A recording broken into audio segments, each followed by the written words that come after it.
بندوں سے بڑھ کر ہمیں اپنے رب کی نظر میں خوبصورت بننا ہے، اور جو اپنے رب کی نظر میں خوبصورت ہو جاتا ہے وہ خود بخود بندوں کا محبوب ہو جاتا ہے، وہ پھر سب کے لیے خوشی کا باعث بن جاتا ہے۔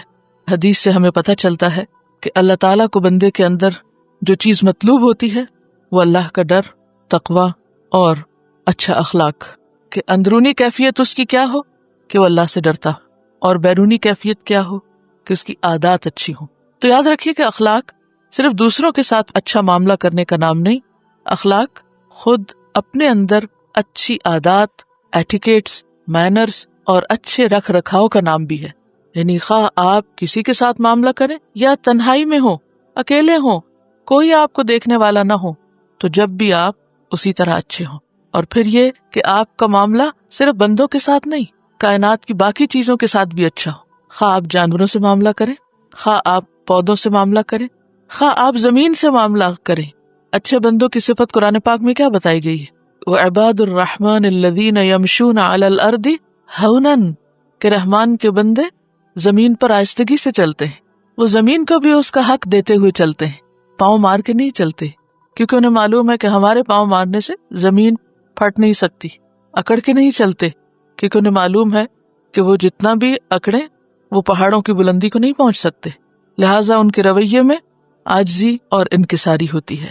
تو اس تمہید کے بعد اب ہم کتاب شروع کرتے ہیں انشاءاللہ، تاکہ پھر ان احادیث ہی کی روشنی میں ہم اپنا جائزہ لے سکیں۔ تو پہلا چیپٹر ہے حسن الخلق، اردو میں کہتے ہیں حسن اخلاق اور انگریزی میں گڈ کیریکٹر۔ قال اللہ تعالی وَإِنَّكَ لَعَلَى خُلُقٍ عَظِيمٍ، سورۃ القلم۔ اللہ سبحانہ وتعالی فرماتے ہیں اور بے شک تم اخلاق کے بڑے مرتبے پر ہو۔ کس سے خطاب ہے؟ رسول اللہ صلی اللہ علیہ وسلم سے، کہ دنیا میں سب سے بلند اور اعلیٰ ترین اخلاق کے مالک اللہ کے رسول صلی اللہ علیہ وسلم تھے۔ لہٰذا اگر کوئی شخص یہ چاہتا ہو کہ اس کا اخلاق اچھا ہو جائے تو اس کے لیے کیا ضروری ہے کہ وہ آپ کی پیروی کرے، آپ کے اسوہ حسنہ کو دیکھے اور آپ کے طریقوں کے مطابق اپنی زندگی کا طریقہ طے کرے۔ اس میں آپ دیکھیے کہ ایک اور آیت کا حوالہ بھی دیا گیا ہے کہ آپ کا معاملہ لوگوں کے ساتھ کیسا معاملہ تھا، یا آپ کا اخلاق کس چیز پر مبنی تھا۔ قال اللہ تعالی فَبِمَا رَحْمَةٍ مِّنَ اللَّهِ لِنْتَ لَهُمْ وَلَوْ كُنْتَ فَظًّا غَلِيظَ الْقَلْبِ لَانفَضُّوا مِنْ حَوْلِكَ، آل عمران 159۔ اللہ تعالیٰ کا ارشاد ہے کہ اے پیغمبر صلی اللہ علیہ وسلم، یہ اللہ کی بڑی رحمت ہے کہ تم ان لوگوں کے لیے بہت نرم مزاج واقع ہوئے ہو، ورنہ اگر کہیں تم تند خو اور سنگ دل ہوتے تو یہ سب تمہارے گرد و پیش سے چھٹ جاتے، سب بھاگ جاتے۔ تو اس سے کیا پتہ چلتا ہے کہ بہترین اخلاق کی علامت کیا ہے؟ کہ انسان کا کردار اور اس کی شخصیت ایسی ہو کہ لوگ اس کی طرف کھنچتے چلے آئیں، نہ کہ بھاگ نکلیں، خوفزدہ ہوں۔ زید بن حارثہ کا نام تو آپ نے سنا ہوگا۔ کون تھے زید بن حارثہ؟ حارثہ کے بیٹے تھے، قبیلہ کلب سے تعلق رکھتے تھے۔ ان کی والدہ کا نام سعدہ تھا، جیسے سعدیہ لکھتے نا، اسے سعدہ، جو قبیلہ طے کی ایک شاخ سے تعلق رکھتی تھی۔ زید جب 8 سال کے تھے تو اس وقت ان کی ماں ان کو لے کر اپنے میکے چلی گئی، اور وہاں ان پر ایک اور قبیلے نے حملہ کیا، اور جو کچھ ان کے پاس تھا، یعنی ان کے میکے والوں کے پاس، سب لوٹ کے لے گئے، اور ان لوٹ کی چیزوں میں حضرت زید بھی تھے۔ اس کے بعد انہوں نے انہیں اکاز کے میلے میں جا کے بیچ دیا۔ اس زمانے میں انسان بھی ایسے ہی بکا کرتے تھے جیسے بھیڑ بکری۔ تو ان کو حضرت حکیم بن حزام نے خرید لیا، جو حضرت خدیجہ کے بھتیجے تھے۔ وہ اس بچے کو مکہ لے آئے اور غلام کی حیثیت سے اپنی پھپھی کو تحفتاً دے دیا۔ جب حضرت خدیجہ کا نکاح آپ صلی اللہ علیہ وسلم سے ہوا تو آپ صلی اللہ علیہ وسلم کو انہوں نے حضرت زید ہبہ کر دیے، یعنی تحفہ میں دے دیے۔ اس وقت حضرت زید کی عمر 15 سال تھی، only 15 years۔ کچھ عرصے کے بعد زید کے باپ کو پتا چلا کہ ہمارا بیٹا مکہ میں ہے اور فلاں گھرانے کے پاس ہے، تو وہ اپنے بھائی کے ساتھ مکہ آئے اور آ کر حضور صلی اللہ علیہ وسلم سے ملے اور کہا کہ آپ جو فدیہ لینا چاہیں لے لیں، ہمارا بچہ ہمیں واپس کر دیں۔ اور آپ اندازہ کر سکتے ہیں کہ اپنے بچے کے لیے کوئی شخص کتنا حریص ہو سکتا ہے۔ آپ نے فرمایا کہ مجھے کوئی فدیہ نہیں چاہیے، آپ بچے سے بات کر لیں، اگر بچہ ساتھ جانا چاہے آپ اسے لے جائیں۔ آپ نے زید کو بلایا اور کہا کہ تم انہیں پہچانتے ہو؟ انہوں نے کہا کہ ہاں، یہ میرے باپ ہیں، یہ میرے چچا ہیں، کیونکہ 8 سال کا بچہ سب جانتا ہوتا ہے. آپ نے فرمایا یہ لوگ تمہیں لے جانا چاہتے ہیں, اگر تم چاہو تو اپنے گھر واپس جا سکتے ہو اپنے والد اور چچا کے ساتھ. تو زید نے کیا جواب دیا؟ میں آپ کو چھوڑ کر کہیں نہیں جاؤں گا, میں آپ کو چھوڑ کر کہیں نہیں جاؤں گا کسی دوسری جگہ. یہ سن کر باپ اور چچا کا کیا حال ہو سکتا تھا. وہ بہت ناراض ہوئے. انہوں نے برا بھلا بھی کہا کہ تم آزادی کو چھوڑ کر غلامی پسند کر رہے ہو, اپنوں کو چھوڑ کر غیروں کے پاس رہنا چاہتے ہو. تو زید نے کیا کہا کہ میں نے محمد صلی اللہ علیہ وسلم کے اندر جو خوبیاں دیکھی ہیں, میں نے آپ کے اندر جو خوبیاں دیکھی ہیں, ان کے بعد میں آپ پر کسی اور کو ترجیح نہیں دے سکتا, حتیٰ کہ اپنے باپ اور چچا کو بھی نہیں دے سکتا.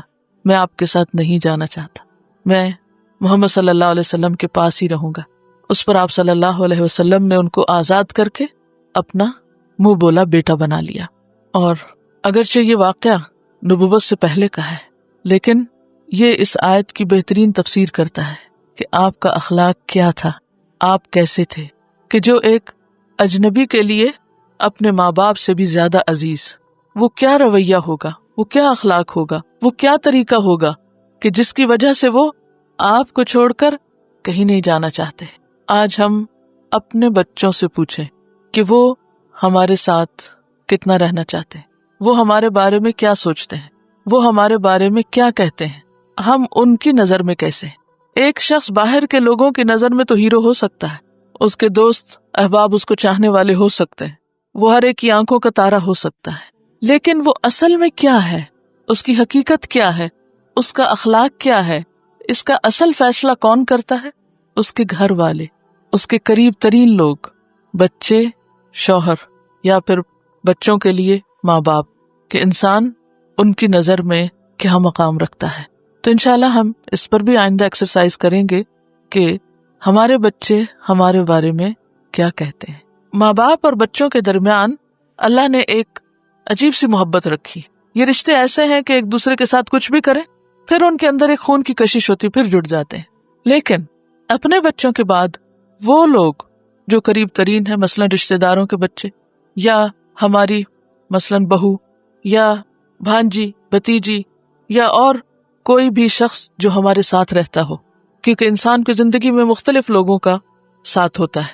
ہمارے ساتھ کام کرنے والے, اگر ہم کسی ایک ادارے میں کام کر رہے ہیں, کسی اسکول میں کام کر رہے ہیں, کسی ورک پلیس پر ہیں, تو وہ لوگ ہمارے بارے میں کیا کہتے ہیں جن کے ساتھ ہمارے دن کا ایک بڑا حصہ گزرتا ہے.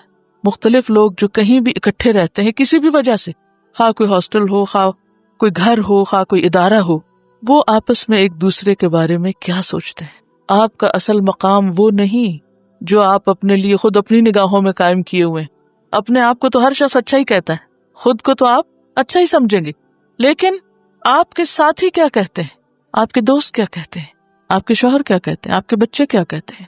اور اگر ان کی گواہی آپ کے حق میں مثبت ہو گئی تو انشاءاللہ اللہ کی نگاہ میں بھی مقام بن جائے گا. کیونکہ اللہ کی نگاہ میں ہم کیا ہے یہ تو کل ہمیں پتہ چلے گا نا, آج نہیں پتہ چل سکتا. حضرت زید جو تھے وہ غلام تھے, خون کا رشتہ نہیں تھا, لیکن آج جن گھروں میں ملازم ہیں, جہاں جہاں بھی, وہاں ان کا ملازموں کے ساتھ کیا رویہ ہے, اور ملازم اپنے مالکوں کے بارے میں کیا کہتے ہیں. تو ہم سب کے لیے ایک ٹیسٹ ہے کہ ہم قریب ترین لوگوں کے ساتھ کیسے ہیں. کیونکہ یہاں آپ صلی اللہ علیہ وسلم کی جو خوبی بیان کی گئی ہے وہ کیا ہے, اگر تم تندخو ہوتے, سنگ دل ہوتے, سخت دل ہوتے, یہ سب تمہارے آس پاس سے چھٹ جاتے, بھاگ جاتے, تمہیں چھوڑ جاتے. حدیث نمبر 1, ان ابی ہریرہ ان رسول اللہ صلی اللہ علیہ وسلم قال انما بعثت لاتمم صالح الاخلاق, رواہ البخاری فی الادب المفرد. سیدنا ابو ہریرہ رضی اللہ عنہ سے روایت ہے کہ رسول اللہ صلی اللہ علیہ وسلم نے فرمایا, بے شک میں اچھے اخلاق کی تکمیل کے لیے بھیجا گیا ہوں. یعنی آپ کی آمد کا مقصد کیا تھا کہ خوبصورت اخلاق کو مکمل کر دیا جائے, اس میں سے کوئی چیز بھی باقی نہ رہے. گویا اچھا اخلاق, اعلی اخلاق, اور پھر اخلاق بھی مکمل اخلاق. دنیا کے مختلف مذاہب میں, مختلف اقوام میں, مختلف لوگوں کے ہاں اخلاق کے بارے میں بہت کچھ لکھا پڑھا اور کہا گیا ہے. یعنی بیسک ہیومن ایتھکس, پڑھے لکھے ان پڑھ لوگوں, جاہل عالم, مشرق مغرب, ہر ایک کے ہاں اس کا کچھ نہ کچھ حصہ ملتا ہے، یعنی کوئی بھی انسان اس تصور سے خالی نہیں ہے. لیکن ادھوری باتیں ہیں. کہیں سے بھی کچھ پڑھ لیجئے، اگر اخلاق کی ایک جامع اور مکمل تصویر کہیں ملتی ہے تو وہ اللہ کے رسول صلی اللہ علیہ وسلم کی اپنی زندگی میں اور آپ کی تعلیمات میں، کیونکہ آپ کو بھیجا اس لیے گیا کہ آپ اچھے اخلاق کی تکمیل کر دیں، کوئی ایک بات بھی اس میں سے نہ رہے باقی، پورے کا پورا دے دیں. کیونکہ آپ دیکھیے کہ کوئی بھی اچھی سے اچھی تصویر اگر ادھوری ہو تو کیسی لگتی. کوئی بھی تصویر، کوئی بھی چیز، کوئی بھی کام، مثلاً آپ اپنا کمرہ سجا رہے ہیں اور ایک دیوار پہ ابھی پینٹ نہیں ہوا یا کوئی ایک چیز ابھی نہیں ہے، تو آپ کسی کو دکھا رہے ہیں تو سب سے پہلے آپ کیا کریں گے؟ آپ باقی دیکھیے، اس کو نہ دیکھیے یہ ابھی ایک چیز رہ گئی ہے، باقی یہ جلد ہو جائے گی. اسی طرح کسی بھی چیز میں کوئی کمی رہ جائے تو ہم پہلے کمی والے حصے کو بیان کرنے لگتے ہیں کہ آپ اس کو چھوڑیں باقی دیکھیں. لیکن اللہ کے رسول صلی اللہ علیہ وسلم کی زندگی میں کچھ بھی چھٹا ہوا نہیں ہے، سب مکمل ہے. لہٰذا جو اچھے اخلاق کی تکمیل چاہتا ہے اس کے لیے کیا ضروری ہے کہ وہ آپ کے علم اور آپ کے اخلاق اور آپ کے طریقوں سے استفادہ کرے. یہ حدیث ہم دیکھتے ہیں کہ حضرت ابو ہریرہ رضی اللہ عنہ نے بیان کی ہے. انشاءاللہ جو ان احادیث میں راوی آئیں گے ان میں سے کچھ روات کے بارے میں بھی آپ کو بتایا جائے گا، کیونکہ اللہ کے رسول صلی اللہ علیہ وسلم کے بعد آپ کے صحابہ ہمارے لیے ایک بہترین نمونہ ہے، کیونکہ آپ نے ان کے اخلاق کی تربیت کی. وہ آپ کی تربیت یافتہ ہیں، آپ کی پروڈکٹ ہیں. کیونکہ انسان اپنے بعد کس سے پہچانا جاتا ہے؟ اپنے کام سے، اپنی پروڈکٹ سے. کوئی شخص اپنی تحریر کے آئینے میں پہچانا جاتا ہے، کوئی اپنی شعر و شاعری کے آئینے میں، کوئی کسی اور انوینشن کے آئینے میں، کہ کون کیا ہے، اس کا کام کیا ہے، اس نے تیار کیا کیا ہے. تو آئیے دیکھتے ہیں کہ وہ لوگ جو علم و ہنر سے عاری تھے انہیں آپ نے کیا دیا. آپ کا نام دور جاہلیت میں عبد شمس تھا. عبد شمس کا کیا معنی ہوتا ہے؟ شمس کا غلام. جب آپ مسلمان ہونے کے لیے آپ صلی اللہ علیہ وسلم کے پاس حاضر ہوئے تو آپ نے نام پوچھا، عرض کیا عبد شمس. فرمایا نہیں، آج سے تمہارا نام عبد الرحمن ہے، رحمان کا بندہ. عرض کیا یا رسول اللہ صلی اللہ علیہ وسلم، میرے ماں باپ آپ پہ قربان، آپ کا تجویز کردہ نام مجھے زیادہ پسند ہے. یعنی فوراً قبول کر لیا. کنیت ابو ہریرہ تھی، یعنی نام ابو ہریرہ نہیں تھا، کنیت تھی. یعنی آپ کو ابو ہریرہ سے بلایا جاتا تھا ابو ہریرہ کہہ کے. وجہ کیا تھی کہ بچپن میں بلی سے بہت کھیلتے تھے تو ان کے ساتھی ان کو ابو ہریرہ، بلیوں کے باپ، یعنی لفظی معنی یہ بنتا ہے، یہ کہا کرتے.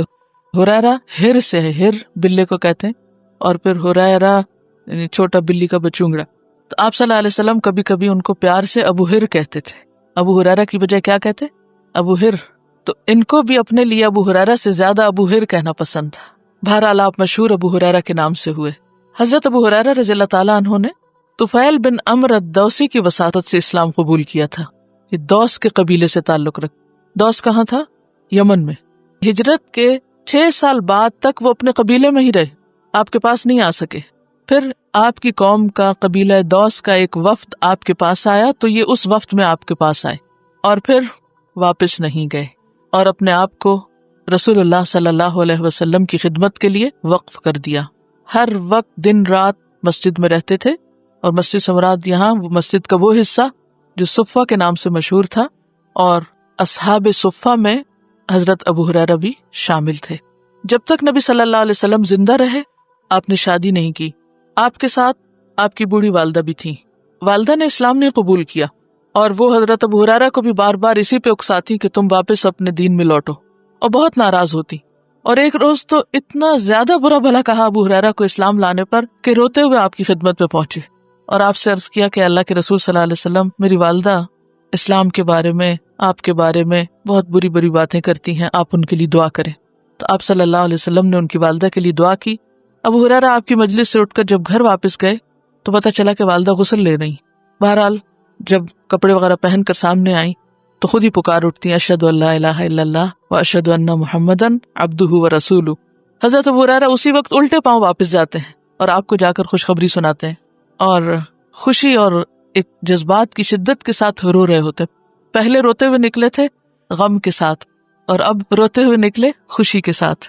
حضرت ابو ہریرہ کی ایک خاص خوبی اور خصوصیت یہ تھی کہ وہ نبی صلی اللہ علیہ وسلم کو بے حد چاہتے تھے، بہت زیادہ آپ سے محبت کرتے تھے اور سوائے اس کے کہ آپ اپنے گھر میں تشریف لاتے کسی وقت بھی آپ سے الگ نہیں ہوتے تھے، کہ مسلسل آپ سے سیکھتے تھے.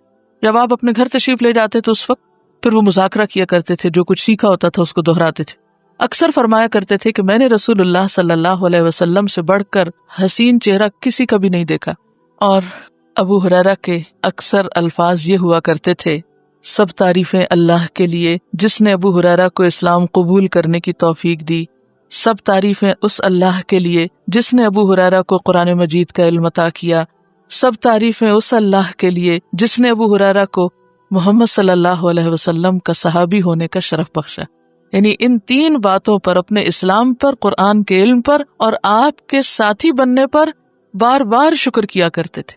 یعنی ان کا جیسے ایک ورد تھا یہ کہ ان نعمتوں پر سب سے زیادہ خوش ہوتے، اور اسی وجہ سے آپ کے اندر دین کا علم حاصل کرنے کی ایک دھن سمائی ہوئی تھی. حضرت زید بن ثابت بیان کرتے ہیں کہ میں، ابو ہریرہ اور ہمارے ایک اور ساتھی، بڑا دلچسپ واقعہ، ہم تینوں اللہ کے حضور بیٹھ کے دعائیں کر رہے تھے. یعنی تینوں ساتھی بیٹھے ہوئے تھے، باتیں کرتے کرتے دعا مانگنے لگے. اچانک حضور صلی اللہ علیہ وسلم تشریف لے آئے اور وہ بھی ہمارے پاس بیٹھ گئے. یعنی یہ تین دوست تھے اور آپ بھی آ گئے. ہم خاموش ہو گئے آپ کے ادب میں. آپ نے فرمایا اپنا کام جاری رکھو، جو کر رہے تھے کرتے رہو. ابو ہریرہ رضی اللہ تعالی عنہ سے پہلے ان دو ساتھیوں نے اپنی اپنی دعائیں کی، خوب اچھی اچھی چیزیں مانگی. اب دیکھیں کہ صحابہ کرام مل جل کے کیسی باتیں کرتے تھے اور کس قسم کی ان کی گفتگو ہوتی تھی. آخری باری یعنی تیسری باری جو تھی وہ حضرت ابو ہریرہ کی تھی. جب آپ کی باری آئی تو کہتے ہیں: الہی میں تجھ سے وہی مانگتا ہوں جو میرے ان دو ساتھیوں نے مانگا، اور اس سے زائد یہ کہ تو مجھے ایسا علم دے جو کبھی نہ بھولے. مجھے ایسا علم دے جو کبھی نہ بھولے. یعنی جو کچھ انہوں نے مانگا میری بھی وہی دعا ہے، وہ سب بھی میرا، لیکن اس سے زائد مجھے یہ عطا کر دے. رسول اللہ صلی اللہ علیہ وسلم نے آمین کہا تو دوسرے دو ساتھی کہتے ہیں: ہم بھی یہی دعا مانگتے ہیں جو ابو ہریرہ نے مانگی. تو آپ نے فرمایا: یہ دوسی نوجوان تم سے آگے نکل گیا ہے. کیونکہ انسان مانگتا بھی کیا ہے؟ جس کی اس کے دل میں تڑپ ہوتی ہے اور شوق ہوتا ہے. تو اس سے آپ اندازہ لگا سکتے ہیں کہ اللہ رسول کی محبت نے ان کو کیا شوق دیے. ہم سب بھی دعویٰ کرتے ہیں کہ ہمیں اللہ سے محبت ہے، نبی صلی اللہ علیہ وسلم سے محبت ہے، لیکن اس محبت کا نتیجہ اور خلاصہ کیا ہے کہ پھر ہماری دعائیں کس قسم کی. بہرحال حضرت ابو ہریرہ نے علم کے راستے میں اپنے مقصد کے لیے پھر تکلیفیں بھی بہت اٹھائیں، اور سب سے بڑھ کر بھوک اور پیاس، کیونکہ ان کے پاس کوئی وقت نہیں تھا کسی اور کام کا، نہ کوئی کاروبار اور نہ ہی کوئی اور گھر بار. لہٰذا اپنے بارے میں کہتے ہیں کہ ایک دن بھوک کی وجہ سے میں اپنے پیٹ پہ پتھر باندھے ہوئے تھا، اور بعض اوقات میرے پیٹ میں بل پڑنے لگتے تو میں کسی سے کہہ نہیں سکتا تھا کہ میں بھوکا ہوں. لیکن میں اپنے ساتھیوں سے اس طرح بات کرتا، حالانکہ مجھے اس بات کی ضرورت نہیں ہوتی، تاکہ وہ میری کیفیت کو سمجھے، یعنی میری کیفیت پہچانے. جیسے قرآن میں آتا ہے نا: تعرفہم بسیماہم لا یسألون الناس الحافا. تم انہیں ان کے چہروں سے پہچانو گے، وہ لوگوں کے پیچھے پڑ کے نہیں مانگا کرتے. کہتے ہیں کہ میں بھوک سے بےتاب ہو رہا تھا تو اتنے میں حضرت ابو بکر گزرے. میں نے ان سے قرآن کی ایک آیت کا مطلب پوچھا تو وہ بتا کے چل دیے. انہوں نے میری طرف صحیح طرح دیکھا نہیں، انہیں پتہ ہی نہیں چلا کہ میں کیا چاہتا ہوں. عمر گزرے، ان سے میں نے پوچھا، وہ بھی بتا کے چل دیے. اتنے میں آپ صلی اللہ علیہ وسلم گزرے. جب میں نے آپ کو بتایا تو آپ نے پہچان لی میری کیفیت اور کہا کہ ابو ہریرہ. میں نے کہا: لبیک یا رسول اللہ صلی اللہ علیہ وسلم. آپ نے فرمایا: میرے ساتھ چلو. یعنی آپ کو پتہ چل گیا کہ ابو ہریرہ اس وقت کس کیفیت میں. کہا: میرے ساتھ چلو. ساتھ چل دیے. جب میں گھر داخل ہوا آپ کے ساتھ تو گھر میں دودھ کا صرف ایک پیالہ تھا. تو مجھے کہتے ہیں کہ جاؤ اصحاب صفہ کو بلا لو. میں پریشان ہو گیا کہ ایک پیالہ سب کا کیا بنائے گا، میں تو خود اتنا بھوکا ہوں. خیر آپ نے سب کو بلا کے بٹھا لیا اور اس پیالے کو کہا کہ ابو ہریرہ سب کو دو. ابو ہریرہ نے ایک کے بعد ایک ایک سب کو گھمایا. پھر اس کے بعد کہا: ابو ہریرہ خود پیو. سب کو پلا کے کہا: اب تم خود پیو. اور جب خود پی رہے تھے تو کہا کہ اب بس. کہا: نہیں اور پیو. پھر میں نے پیا. پھر کہا: اور پیو. میں نے پھر پیا. پھر میں نے کہا کہ اللہ کے رسول صلی اللہ علیہ وسلم اس سے زیادہ نہیں پی سکتا. پھر آپ نے خود پیا. یعنی سب کو پلانے کے بعد پھر اسی پیالے سے آپ نے خود دودھ پیا. اس وقت وہ جان گئے کہ واقعی آپ صلی اللہ علیہ وسلم کی دی ہوئی چیز میں کتنی برکت ہو سکتی ہے. بہرحال حضرت ابو ہریرہ نبی صلی اللہ علیہ وسلم کی زندگی میں تو اسی حال میں رہے، لیکن آپ سب جانتے ہیں کہ جب حضرت عمر رضی اللہ تعالیٰ عنہ کا دور آیا تو اس وقت ہر طرف اسلامی فتوحات تھی. اتنا زیادہ مال غنیمت مسلمانوں کے پاس آیا کہ ہر شخص خوشحال ہو گیا، اور حضرت ابو ہریرہ بھی انہی میں شامل تھے. کیونکہ جو کچھ مدینہ آتا وہ تقسیم ہوتا تھا صحابہ کرام پر، اور جب آپ کے پاس مال آیا تو پھر آپ نے شادی کی اور اس کے بعد آپ نے گھر کا ساز و سامان وغیرہ لیا. آپ اکثر کہا کرتے تھے میں نے یتیمی کی حالت میں پرورش پائی. اپنے بارے میں کیا کہتے؟ میں نے یتیمی کی حالت میں پرورش پائی، مسکینی کی حالت میں ہجرت کی، یعنی میرے پاس کچھ نہیں تھا. ایک خاتون کے ملازم تھے جو صرف 2 وقت کی روٹی دیتی تھی، کوئی پیسہ ویسا نہیں، صرف 2 وقت کا کھانا دیتی تھی، جس کا نام بسرا بنت غزوان تھا. اور کام کیا تھا ان کا، ڈیوٹی کیا تھی کہ جب وہ لوگ سفر پہ جاتے تو یہ ان کا سامان اٹھاتے، چیزیں اٹھاتے، ان کی سواریوں کو ہانکتے. اور پھر جب علم حاصل کیا اور ان کو مال غنیمت وغیرہ میں سے حصہ ملا، اتنے مالدار ہوئے کہ اسی عورت سے شادی کی. وہ عورت جو آپ کی مالک تھی آج آپ اس کے شوہر تھے. یہ ہے علم کی وہ دولت جو انسان کو ہر چیز سے بڑا مقام دیتی ہے. مال و دولت کی کوئی حیثیت نہیں ہوتی، وہ تو آنے جانے والی چیز ہے. اصل چیز انسان کا علم ہے، کردار ہے، اخلاق ہے. بہرحال اس کے بعد ان کو گورنر بنایا گیا، یعنی صرف یہ نہیں تھا کہ سیکھنے سکھانے والے تھے بلکہ بہت بڑا منصب ان کو عطا کیا گیا. لیکن شادی ہونے کے بعد بھی، گورنر بننے کے بعد بھی، مال و دولت آنے کے بعد بھی علم سیکھنے اور سکھانے کا شوق نہیں گیا. اس کے ساتھ ساتھ عبادت بھی بہت ذوق و شوق سے کرتے. رات کے ایک حصے میں خود عبادت کرتے، پھر خود سو جاتے، بیوی کو اٹھا دیتے، پھر وہ عبادت کرتی، وہ سو جاتی، بیٹی کو اٹھا دیتے. یعنی جہاں ایک طرف علم سے تعلق تھا وہاں دوسری طرف اللہ کی عبادت بھی ان کی زندگی کا حصہ تھی.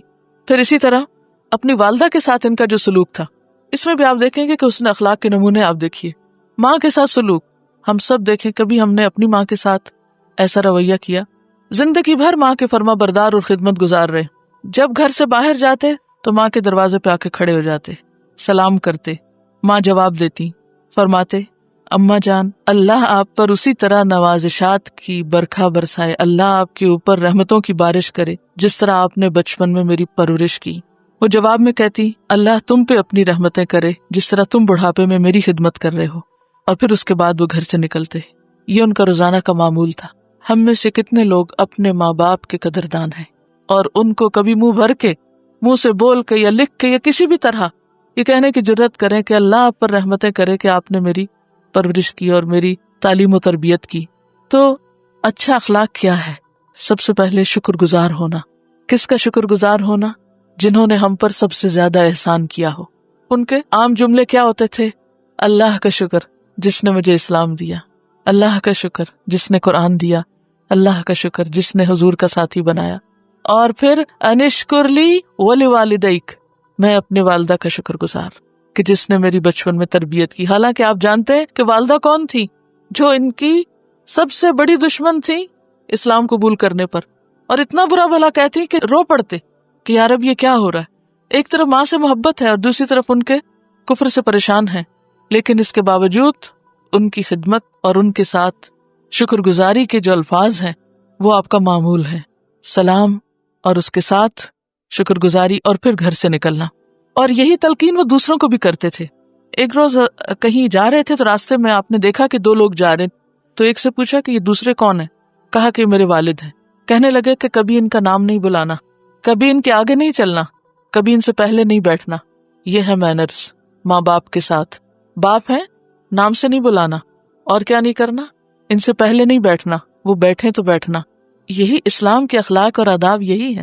بچپن میں یہی ہمیں سکھایا گیا ہے. لیکن خاص طور پر مغربی معاشرے میں ہمارے بچے جہاں پل بڑھ رہے ہیں یا جو کچھ پڑھ سیکھ رہے ہیں، وہاں یہ اخلاق اور مینرز آزادی کے نام پر اور تعلیم کے نام پر سب ختم ہو گئے.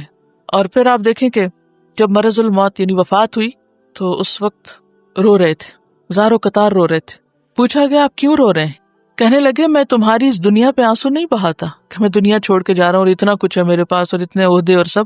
میں روتا ہوں کہ سفر بہت لمبا ہے، اگلی منزل بہت طویل ہے، زاد راہ بہت تھوڑا ہے. یہ امت کا وہ شخص ہے جس نے سب سے زیادہ احادیث روایت کی ہیں، کہتا ہے زاد راہ بہت تھوڑا ہے. اور یہ ساری احادیثوں نے زبانی یاد تھی. ایسا نہیں تھا کہ صرف دیکھ دیکھ کے کہیں سے پڑھ کے سنا رہے تھے، سب حفظ تھی جو ان کے سینے میں ساتھ جا رہی تھی. کتابیں تو نہیں ساتھ جاتی نا، وہ جاتا ہے جو ہمارے عمل میں ہو اور ہمارے سینے میں ہو. اور کہتے ہیں کہ زاد راہ بہت تھوڑا ہے، میں اس راستے پہ کھڑا ہوں جو مجھے یا جنت میں لے جائے گا یا جہنم میں لے جائے گا. میں نہیں جانتا میرا انجام کیا ہوگا.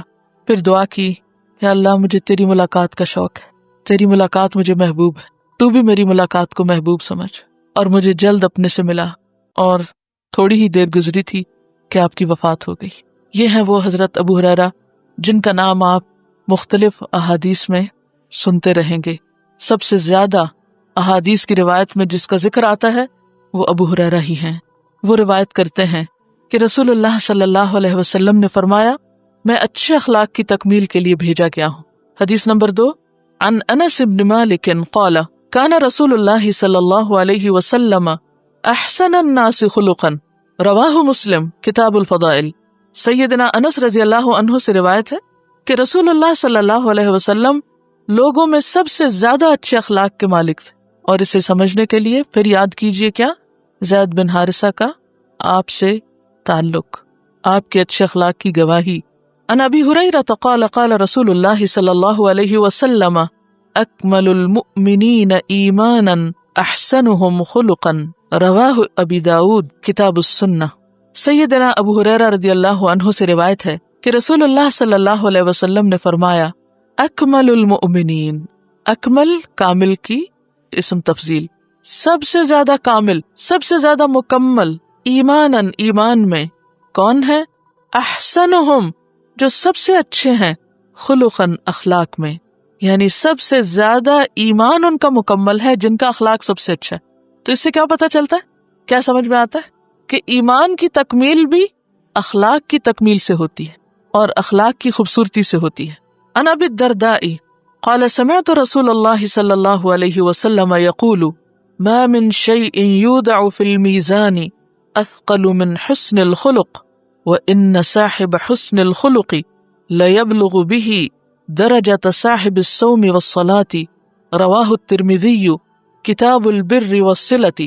عن ابی الدرداء، ابو الدرداء رضی اللہ عنہ سے روایت ہے، قال کہتے ہیں، سمعت رسول اللہ، میں نے رسول اللہ صلی اللہ علیہ وسلم سے سنا، یقول، آپ فرماتے ہیں، ما من شیء، نہیں کوئی بھی چیز، یودع، جو رکھی جائے گی، وضع یدع سے، یودع مجہول ہے، فی المیزان، میزان میں، اثقل، زیادہ وزنی، ثقیل، من حسن الخلق، حسن الخلق سے، اچھے اخلاق سے، وَإِنَّ صاحب حسن الخلق، وَإِنَّ اور بے شک، صاحبہ ساتھی، حسن الخلق اچھے اخلاق والا، لَيَبْلُغُ البتہ پہنچ جاتا ہے، بلغ یبلغ بلوغ پہنچنا، بالغ ہونا اسی سے ہے، یعنی ایک سرٹن ایج کو پہنچنا، بھی ساتھس کے کس کے؟ حسن خلق کے، اچھے اخلاق کے، اچھے اخلاق کے ذریعے پہنچ جاتا ہے ایک انسان کہاں؟ درجہ درجے کو، کس کے؟ صاحب الصوم والصلاة، روزے اور نماز والے کے، یعنی ایک شخص جو ساری رات نماز پڑھے اور ہر روز روزہ رکھے تو جتنا ثواب وہ پا سکتا ہے اتنا ثواب کس کو مل جاتا ہے؟ اچھے اخلاق والے کو، اگرچہ وہ ساری رات نماز نہ بھی پڑھ سکے اور ہر روز روزہ نہ بھی رکھ سکے۔ تو سیدنا ابو الدرداء رضی اللہ عنہ کی روایت ہے کہ میں نے رسول اللہ صلی اللہ علیہ وسلم کو فرماتے ہوئے سنا، یعنی یہ انہوں نے براہ راست آپ سے سنی تھی بات کہ میزان میں، اور میزان سے مراد کیا ہے؟ قیامت کے دن انسان کا نام اعمال جہاں تولا جائے گا، اس میں جو نیکی سب سے زیادہ وزنی ہوگی وہ حسن اخلاق ہوگا، یعنی باقی چیزوں کا بھی وزن ہے لیکن سب سے بھاری باٹ اور سب سے بھاری تول جو بظاہر دیکھنے میں چھوٹا سا بھی ہو لیکن جو ہی وہ رکھا جائے گا تو میزان جھک جائے گا۔ تو اس سے آپ اندازہ لگا سکتے ہیں کہ حسن خلق کی ہماری زندگی میں کس قدر اہمیت ہے۔ اور پھر یہ ہے کہ عبادات کا درجہ جو ہے وہ اپنی جگہ ہے، لیکن اگر کوئی فرائض کے بعد اچھا اخلاق اور اچھا معاملہ رکھتا ہے تو وہ نوافل ادا کرنے سے بھی زیادہ انسان کو اللہ کے قریب کر دیتا ہے۔ اگلی حدیث عن ابی ہریرہ قال قال رسول اللہ صلی اللہ علیہ وسلم خصلتان لا تجتمعان فی منافق، حسن سمت ولا فقہ فی الدین، رواہ الترمذی کتاب العلم۔ ابو ہریرہ رضی اللہ عنہ سے روایت ہے کہ رسول اللہ صلی اللہ علیہ وسلم نے فرمایا، خصلتان، دو خصلتیں، دو عادتیں، اخلاق کی دو باتیں، لا تجتمعان، نہیں جمع ہو سکتی، فی منافق، کسی منافق میں، کسی منافق میں یہ دو باتیں ہو ہی نہیں سکتی۔ حسن سمت، اچھی چال چلن، اچھا معاملہ، اچھا رویہ، اچھا اخلاق، ولا فقہ فی الدین، اور نہ دین کی سمجھ، یعنی منافق کے اندر دو چیزیں نہیں ہوتی، نہ اچھا اخلاق ہوتا ہے، بات کرتا ہے تو بدتمیزی سے، معاملہ کرتا ہے تو بد اخلاقی سے، اور دوسری چیز جو اس میں نہیں ہوتی وہ دین کی سمجھ، یعنی دنیا میں خوب سمجھدار ہے لیکن دین کی بات اس کی سمجھ میں نہیں آتی، اس کے اندر نہیں اترتی۔ اور اس کے برعکس ایک اور حدیث سے پتہ چلتا ہے کہ آپ سے پوچھا گیا، اسامہ بن شریک کی روایت ہے، قالوا یا رسول اللہ ما خیر ما اوتی الناس، وہ کون سی بلائی ہے جو سب سے زیادہ بہتر ہے جو لوگوں کو دی گئی، یعنی لوگوں کو سب سے اچھی چیز کیا ملی ہے، یعنی انسان کو کیا کچھ ملتا ہے، ایک انسان کے پاس مال دولت اولاد گھر بار کاروبار علم ڈگریاں معلوم نہیں کیا کیا چیزیں انسان نے اکٹھی کی ہوتی ہیں، لیکن ان سب کے اندر سے سب سے بہترین چیز کیا ہے کہ جو انسان کو مل جاتی ہے؟ تو آپ نے فرمایا ان الناس لم يعطوا شيئا خيرا من خلق حسن، کہ انسانوں کو اچھے اخلاق سے بڑھ کر کوئی بھی چیز اچھی نہیں ملی، یعنی سب سے زیادہ بہترین چیز اگر کسی کو ملی ہے تو وہ کیا ہے؟ اچھا اخلاق، یعنی منافق کو اچھا اخلاق نہیں ملتا، اور مومن کو ملنے والی چیزوں میں سب سے بہترین چیز اچھا اخلاق ہے۔ تو گویا خوش قسمت ہے وہ شخص جس کی عادتیں اچھی ہیں۔ اگلی حدیث عن ابی ذر قال قال لی رسول اللہ صلی اللہ علیہ وسلم اتق اللہ حیثما کنت واتبع السیئۃ الحسنۃ تمحها وخالق الناس بخلق حسن۔ ابو ذر رضی اللہ عنہ سے روایت ہے، قال لی کہا مجھ سے، کس نے؟ رسول اللہ صلی اللہ علیہ وسلم نے۔ کیا کہا؟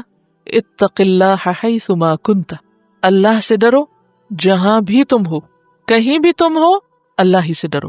واتبع السیئۃ، اور پیچھے لے آؤ برائی کے، الحسنۃ بھلائی کو، تمحوها وہ اس کو مٹا دے گی، خواہ ذاتی زندگی میں ہو خواہ کسی انسان کے ساتھ ہو۔ وخالق الناس، اور معاملہ کرو لوگوں سے، بخلق حسن، اچھے اخلاق کے ساتھ۔ رواہ الترمذی کتاب البر والصلۃ، اس کا رواں ترجمہ ابو ذر رضی اللہ عنہ سے روایت ہے کہ رسول اللہ صلی اللہ علیہ وسلم نے مجھ سے فرمایا، تو جہاں کہیں بھی ہو اللہ سے ڈر اور برائی کے پیچھے نیکی کر، نیکی برائی کو مٹا دے گی، اور لوگوں کے ساتھ اچھے اخلاق سے پیش آؤ۔ تین چیزیں اس حدیث میں بیان ہوئی۔ پہلی چیز تو بنیاد ہے اچھے اخلاق کی، کیا؟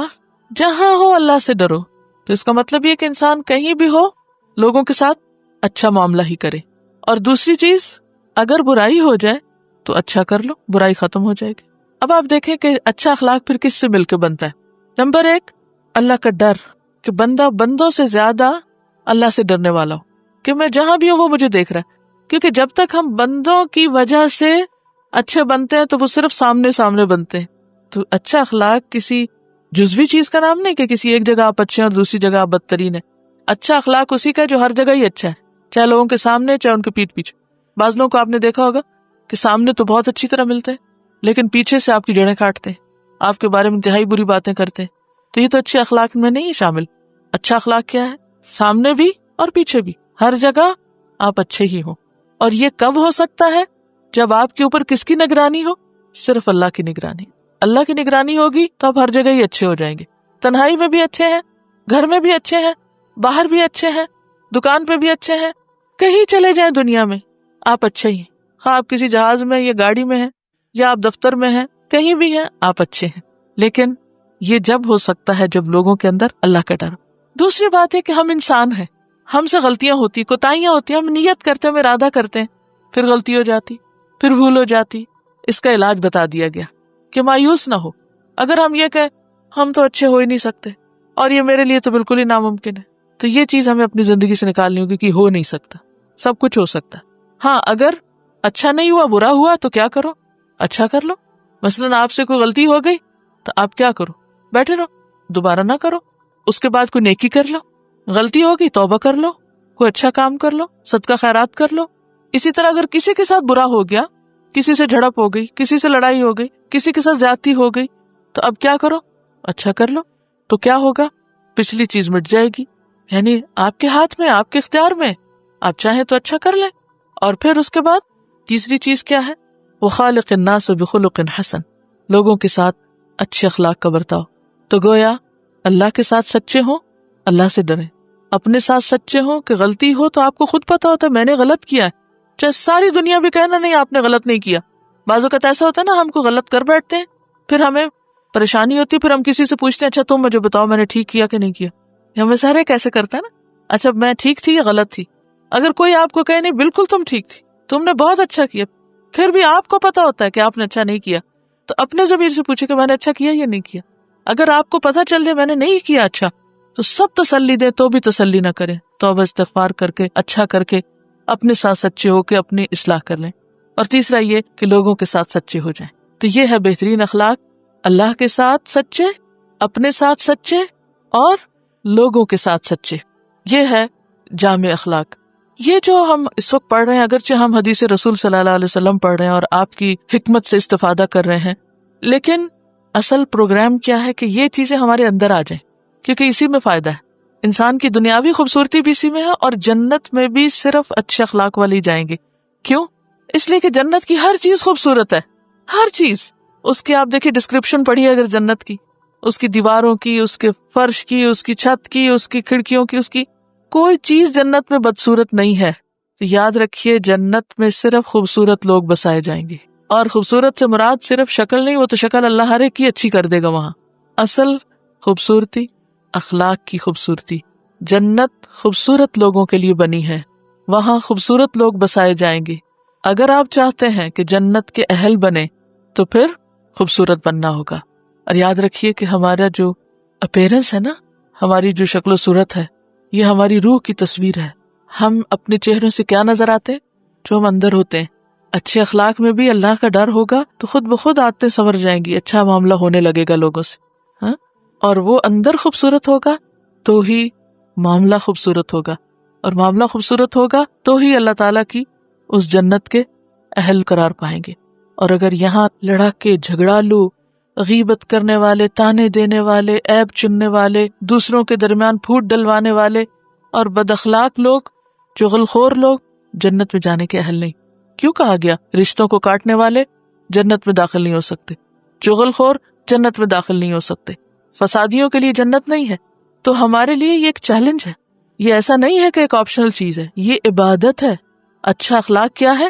عبادت, اور عبادت کا بھی اعلیٰ ترین درجہ, جس میں انسان نفلی عبادت سے بھی زیادہ وزنی نیکی کما لیتا ہے اچھے اخلاق کے ذریعے. اور اس میں آپ دیکھیے کہ پچھلے ہفتے آپ کو ایک اسائنمنٹ دی گئی تھی, ہوم ورک دیا گیا تھا. میں نے آپ سے یہ بھی ریکویسٹ کی تھی کہ سب لوگ ایک ڈائری بنا لیں اور وہ ڈائری ساتھ لایا کریں, تاکہ یہیں بیٹھ کے ہم آپ سے کچھ چیزیں کرنے کو کہیں گے تو ساتھ ساتھ اسی میں ہی آپ لکھیں. تو اب آپ دیکھیے کہ آپ کو جو کام دیا گیا تھا وہ کیا تھا کہ آپ کم از کم 3 چیزیں ایسی لکھیں جو آپ کے فرسٹ ہینڈ ایکسپیرینس میں آئی ہوں, جو آپ کو کسی کی اچھی نہ لگی ہوں. اور آپ سب سے میں نے عرض کیا تھا کہ آپ اپنی ڈائریوں میں ان کو نوٹ کریں. اگلی بات یہ ہے کہ آپ کا اس موقع پر انسٹنٹ ریئیکشن کیا تھا, آپ نے کیا کیا. اس نے تو آپ کو ہرٹ کیا, اس نے تو اچھا نہیں کیا, وہ جو اس نے کیا تھا وہ تو اس کا اخلاق تھا, مگر آپ نے اس وقت کیا کیا. الحمدللہ جو آپ کی کلاس کی یہاں کی فیڈ بیک تھی, اس کے کافی چیزوں کو میں نے کچھ پڑھوا کے سنا ہے, کچھ دیکھا ہے, پڑھا ہے, اور اوور آل بہت میں نے اس کو انجوائے کیا ہے. ایک مجھے بہت خوشی یہ ہوئی کہ آپ نے لکھا اور آپ نے دل کے حال بیان کیے, اور آپ نے اپنے غموں کو شیئر کیا.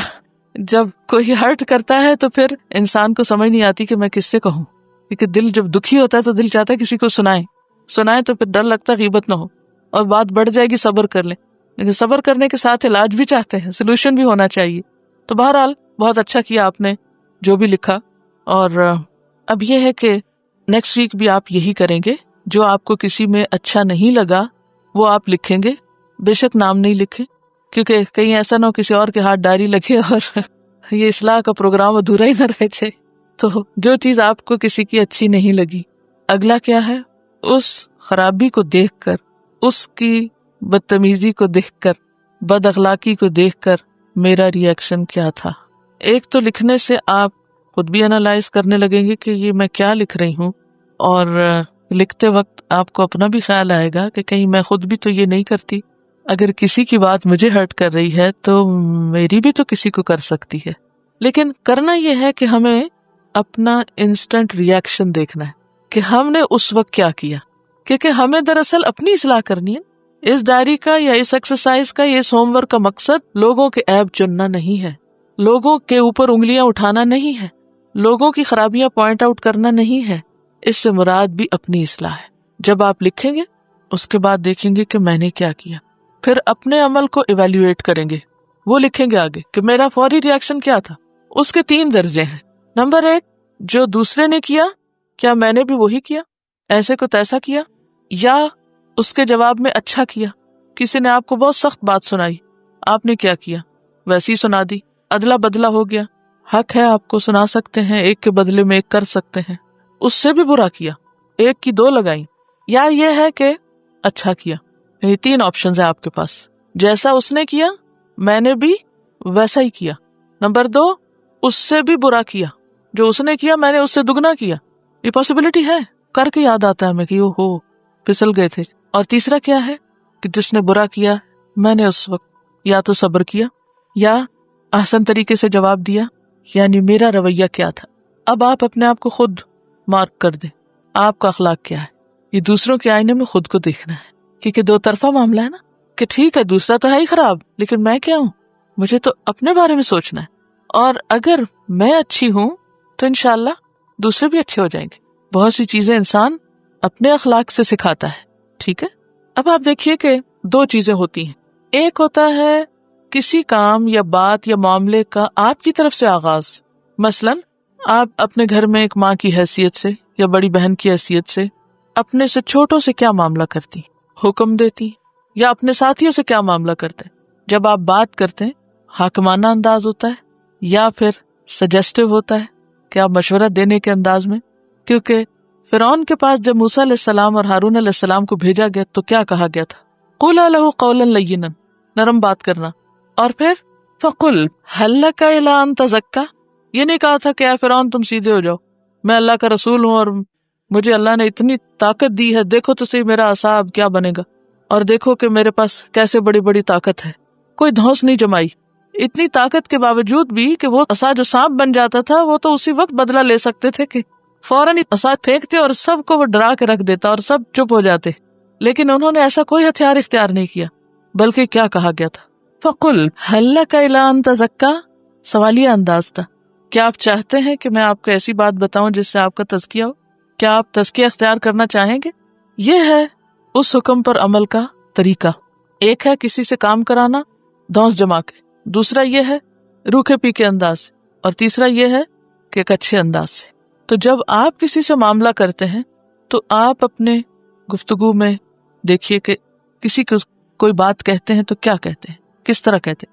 دوسرا یہ ہے کہ جب کوئی آپ کے ساتھ برا کرتا ہے، کیونکہ جب کوئی ہمارے ساتھ اچھا کرتا ہے تو ہم جواب میں کیا کرتے ہیں، اچھا کر دیتے ہیں. نہیں کرتا تو ہم بھی ویسے ہی ہو جاتے ہیں. تو آپ صلی اللہ علیہ وسلم نے فرمایا کہ تم لوگوں کے تابع نہ بنو. یہ نہ کہو کہ لوگ اچھا کریں گے تو ہم بھی اچھا کریں گے، اور اگر برا کریں گے تو ہم بھی برا کریں گے.